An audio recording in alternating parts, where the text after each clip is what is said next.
Alors l'ordre du jour, c'est sur les contrats de location, pour essayer d'éviter de tomber dans des,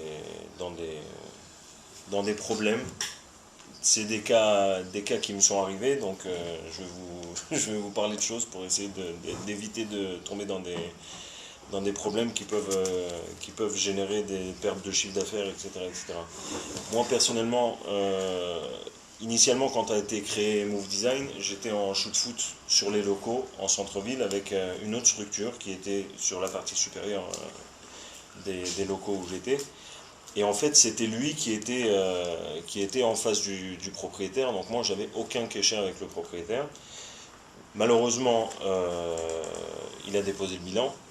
Et même le contrat de location, moi, que j'avais en face de lui, en fait, qui était jusqu'à février 2013, donc qui n'est pas encore arrivé, n'avait aucune valeur parce que lui était en fin de contrat au mois de juillet. Et il me disait non, mais t'inquiète pas, c'est reconduit tacitement, etc., etc. Donc il a eu des problèmes et il a déposé le bilan. Et donc même les 3 mois qui étaient sur mon contrat initial, où il y avait marqué que 3 mois à l'avance pour le renouvellement ou pour la fin de contrat, ça n'a pas été respecté. Il m'a prévenu 1 mois et une semaine ou 1 mois et 3 jours avant la fin du contrat. Donc faire attention à ce genre de points si vous êtes en sous-location. C'est une épée de Damoclès qui fait très très mal parce que ça fait travailler sous pression. Ça fait chercher dans tous les sens. Et bon, bah, au prochain, aujourd'hui, je suis content de là où je suis, mais il faut quand même faire attention. Ça, c'est dans le cas où le contrat, c'est un contrat de sous-location.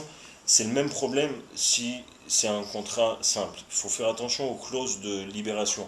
Quand vous avez un contrat de location avec un propriétaire, souvent, quand c'est du professionnel, souvent c'est sur du long terme, c'est 3 ans ou c'est 4 ans.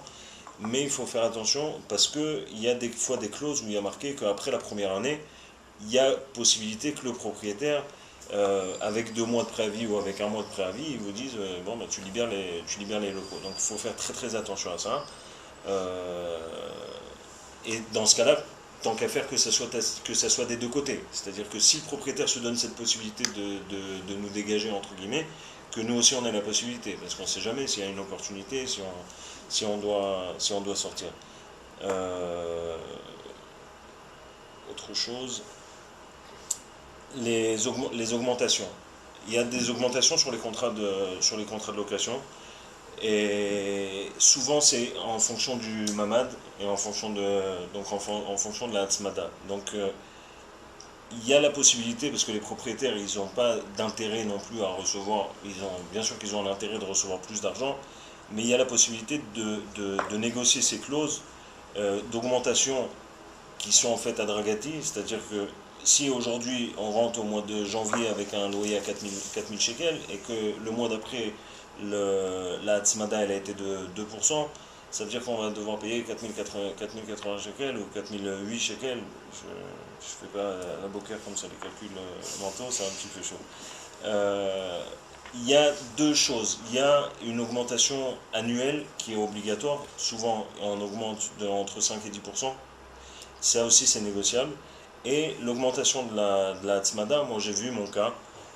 J'étais en face d'un propriétaire qui bat au Krechem, il a plus de 200 biens sur Talpiot.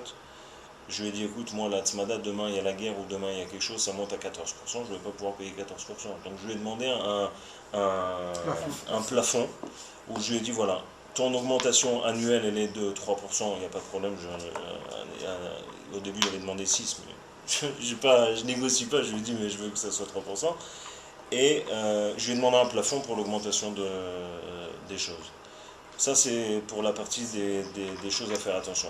Dans un deuxième temps, étant donné, comme je vous ai parlé de cette épée de Damoclès, qu'à partir du moment où le propriétaire il peut vous dégager à n'importe quel moment ou que vous soyez amené à partir, faites pas l'erreur que j'ai fait de ne pas avoir de fichier client prêt, de ne pas avoir une communication déjà prête. C'est-à-dire que quand on a des moments de rush et on n'a pas le temps de faire des choses, mais des fois on a des moments de creux, essayez de se mettre sur le fichier client et avoir déjà de préparer les emails, etc., etc. En cas de problème. Moi, par exemple, j'ai été dégagé de l'endroit où j'étais au mois de juillet et j'ai envoyé que la semaine dernière le mail comme quoi que avant nous les talpiotes. Donc j'ai perdu 4 mois.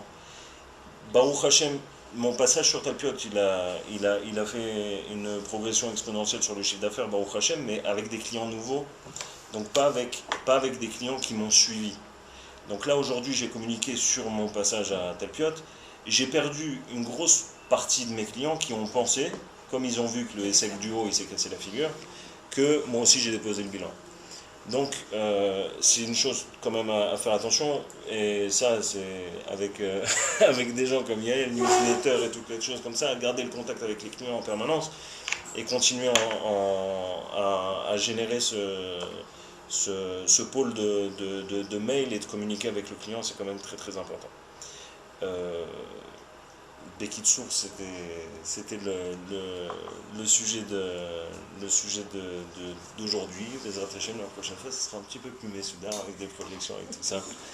Betzlacha.